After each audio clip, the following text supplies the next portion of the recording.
Hello and welcome to the channel, and today I want to show you how to remove side mirror, right one, probably and the left one as well, on Ford Focus MK3.5, 3, it's the same thing.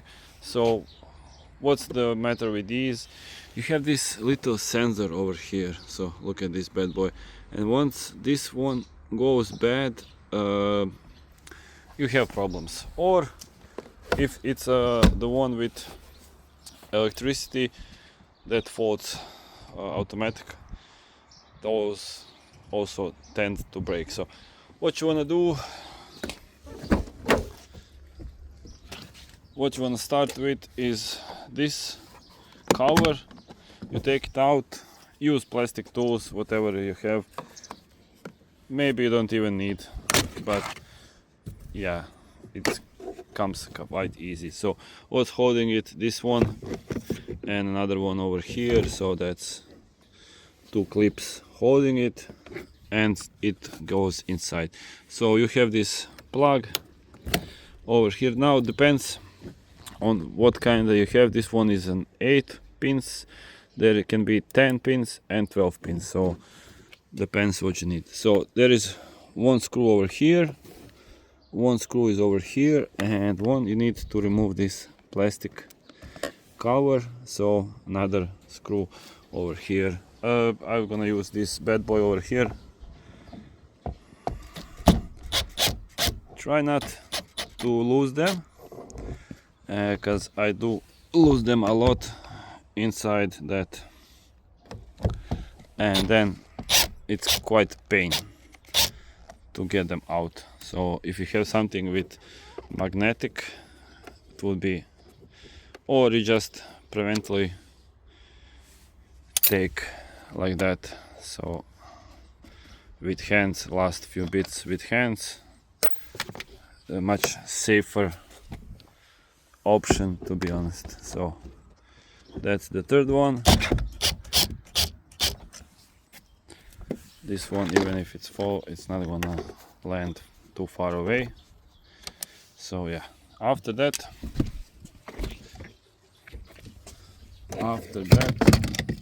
should not be that hard just to pull it out. So basically just pull it out, so you can see over here, nothing overly too fancy.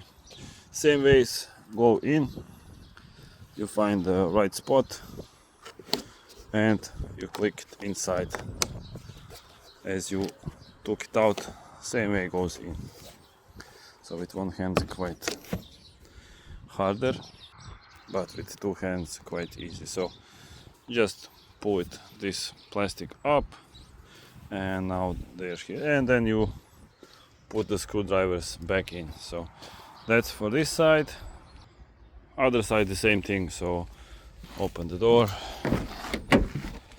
remove this cover like that. As you can see, 3 bolts, one underneath of this plastic again. So remove the plastic, it's gummy, not plastic, but still. So 3 screws, unscrew them, unscrewing all the screws, taking the electric out, and after that it's just pulling it basically out, so like that. So that's quite an easy. This one not that special. So that's how you do it. I hope this will help you. For whatever reason you need to do this, basically left goes for accidents, right goes for the either the engine for the folding mirrors, or that sensor that's down here. So as you can see, this one has a hole but no sensor, and the right one has this sensor, and this one does tend to go. So thank you for watching. Don't forget to subscribe, comment, like, share, and see you next one. So till next one, see ya.